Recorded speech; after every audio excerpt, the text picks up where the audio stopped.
ఈ 15, 16 సంవత్సరాల అమ్మాయి రుషికా సింగ్ ఇప్పుడు నరేంద్ర మోదీ గారికి క్షమాపణలు చెప్పింది. నన్ను వదిలేయండి అని చెప్పి రిక్వెస్ట్ చేసుకుంటోంది.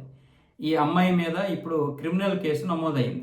ఎక్కడంటే గౌతమ్ బుద్ధ నగర్లో గజియాబాద్. ఈ గజియాబాద్లో స్మృతి సింగ్ అనే ఒక ఆవిడ ఈ అమ్మాయి మీద కేసు నమోదు చేయించింది మొన్న 29వ తారీఖున. ఎందుకంటే నరేంద్ర మోదీ గారిని ఇష్టం వచ్చినట్లుగా తిట్టింది జంతర్ మంతర్ వద్ద, నా మనసు కలత చెందింది అని చెప్పి అమ్మాయి మీద కేసు నమోదైతే పోలీసులు వెంటనే దాన్ని 0 ఎఫ్ఐఆర్ కింద నమోదు చేయొచ్చు. దాన్ని ఎక్కడైతే జరిగిందో ఆ పరిధిలో ఉన్నటువంటి పోలీస్ స్టేషన్కి బదిలీ చేయొచ్చు. ఆ విధంగా బదిలీ చేశారు ఇప్పుడు జంతర్ మంతర్ వద్దకి. ఇప్పుడు అక్కడ క్రిమినల్ కేసు నమోదైతే ఇప్పుడు అది దేశవ్యాప్తంగా సంచలనం అవుతుంది. ఆ తర్వాత తెలిసింది నరేంద్ర మోదీని ఇంత దారుణంగా తిట్టారా అని చెప్పి ఇప్పుడు జనాలకి అర్థమవుతుంది ఆ వీడియోలన్నీ చూసి. చివరికి నరేంద్ర మోదీ గారిని మాత్రమే కాదు, నరేంద్ర మోదీ గారిని కూడా తిట్టకూడనటువంటి భాషలో తిట్టారు. చివరికి స్వర్గస్థులైనటువంటి వాళ్ళ అమ్మగారిని కూడా తిట్టారు. ఇది ఈ వెధవలు చేసినటువంటి పని. ఇప్పుడు అమ్మాయి మీద క్రిమినల్ కేసులు నమోదైతే జరుగుతున్నటువంటి పరిణామాలు వాళ్ళ అమ్మ నాన్నలు మిగతా వాళ్ళందరూ భయపడిపోతున్నారు.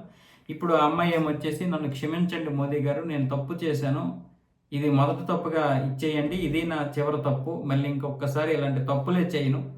వాళ్ళందరూ అక్కడ ఎంకరేజ్ చేసేసరికి నేనేం చేస్తున్నా అర్థం కాక ఏదేదో మాట్లాడేశాను అన్న విధంగా ఇప్పుడు మాట్లాడుతుంది. అంటే వాళ్ళ లాయర్లు కొన్ని సలహాలు చెప్తుంటారు కదా, ఇలాగ చెప్పు లేదంటే కష్టం అన్న విధంగా. ఈ సౌరవ్ దాస్ గారు కూడా అమ్మాయి పైన ఏదైనా పరువు నష్ట దావా వేయండి తప్ప ఇలాంటి క్రిమినల్ కేసులు నమోదు చేయకండి. అంటే ఇప్పుడు ప్రధానమంత్రిని ఆ విధంగా తిడితే ఏం చేయాలి? ఇప్పుడు ఈ అమ్మాయిని చూసి చాలామంది భయపడుతున్నారు. ఒక్కొక్కడ వెన్నులో వణుకు పుడుతుంది ఇప్పుడు.